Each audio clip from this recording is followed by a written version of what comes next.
Hi guys, welcome back to the Wealth Within podcast. I'm your host Aina and it's lovely having you here again. Indulge me for a second. If I tell you right now to close your eyes and walk, the chances are you'll bump into something or your speed would slow down as you're being cautious. If I tell you to run, you're probably going to think I'm crazy because the chances are you will run into something.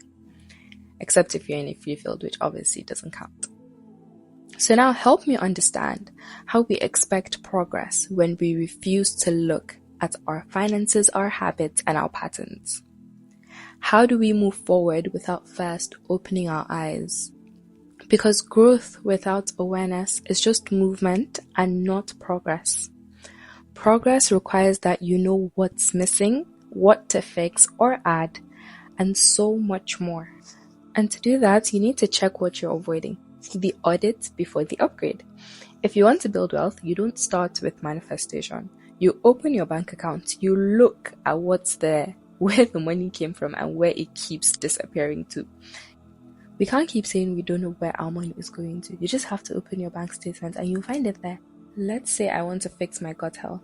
I will not start with supplements. I will check what I'm eating first, how often, how my body reacts to it and all that before I go to supplements or medicational things. If I want to better my relationships, I will look at my patterns. What is it that I'm tolerating? What is it that I'm not communicating properly? And what are the flaws in my current relationships that I want to change, I want to fix? So yeah, it's the same thing as going to the hospital.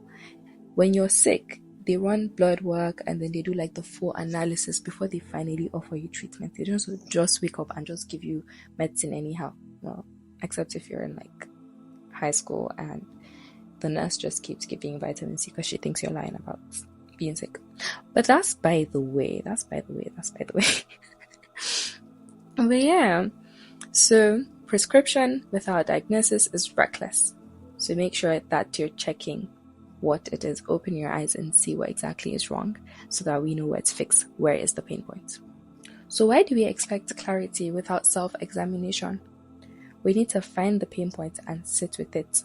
What feels off? What feels heavy? What feels unresolved? That discomfort, that is the information that you're looking for. You need to find that first. That right there. That is where clarity starts. A few days ago, hardly remember, maybe a week, I was reviewing my investments and I was doing my books because this year I said I want to be more intentional about how I invest and actually knowing how much I'm putting in, not just having a random number. Nothing dramatic. And I was scrolling through my transaction history and jotting things down and I was like, let me actually check. Funny enough, I didn't even know I had transaction history where I could see how much I've been putting in, how much I've been taking out, till this particular year where I decided to be more intentional with it. And I was like, okay, let me just scroll down a bit and see what's been going on. And that's when I realized something and I was honestly shocked, baffled to say the least. I've been investing since 2023. I honestly thought I started investing probably 2024 December. That's what's been going on in my head. But apparently I started in 2023, which is crazy.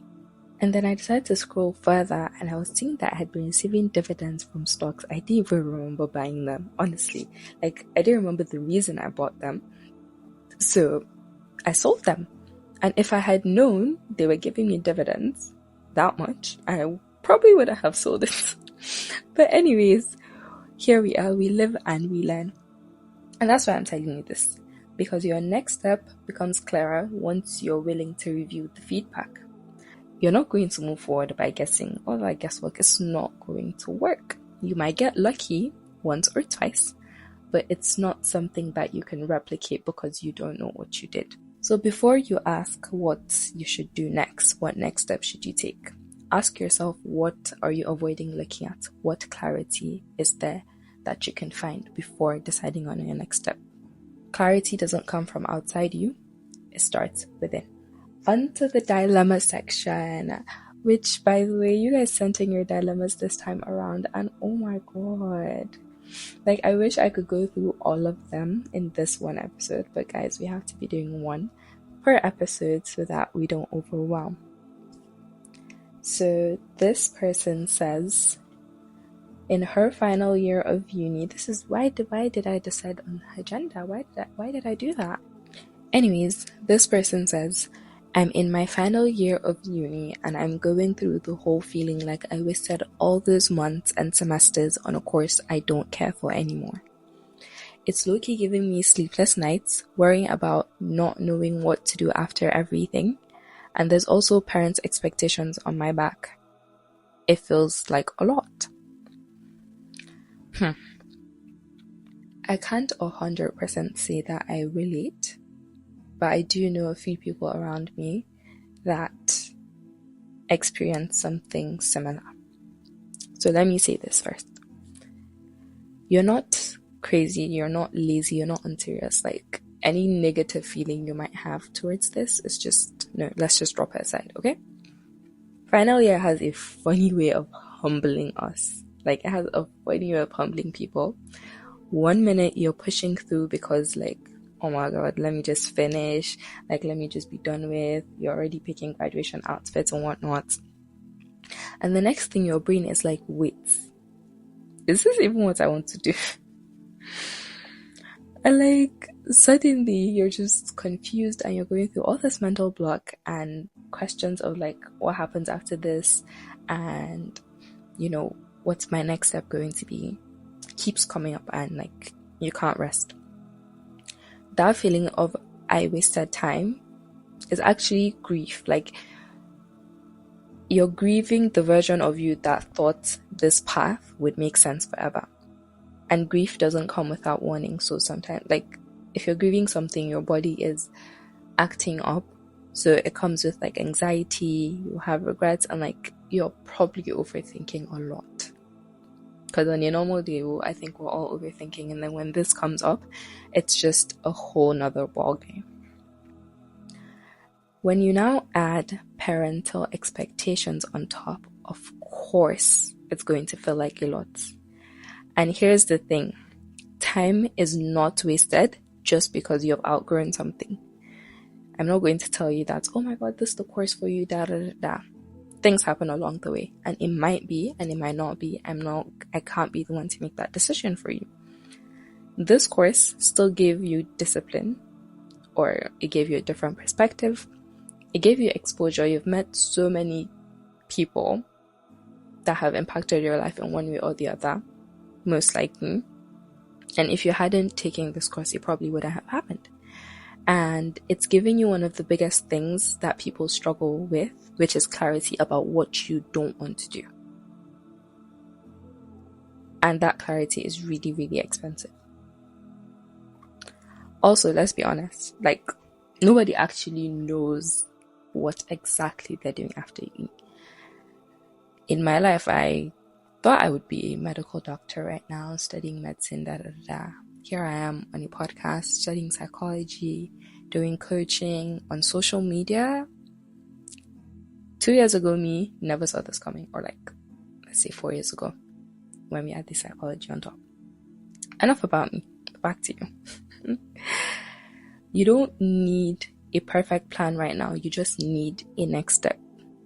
So not what will you do with your life, but like, what can you try in the next few months that will not drain you? So that clarity that you found that, okay, this is not what I want to be doing. Let's see how we can make that fruitful.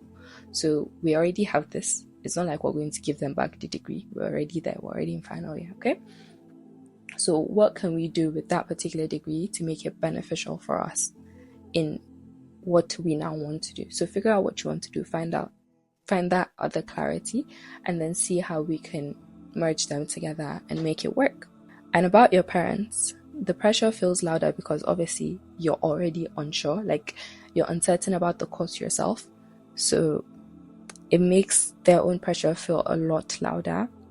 And one thing I will say is the life you end up living is not for your parents, it's for you.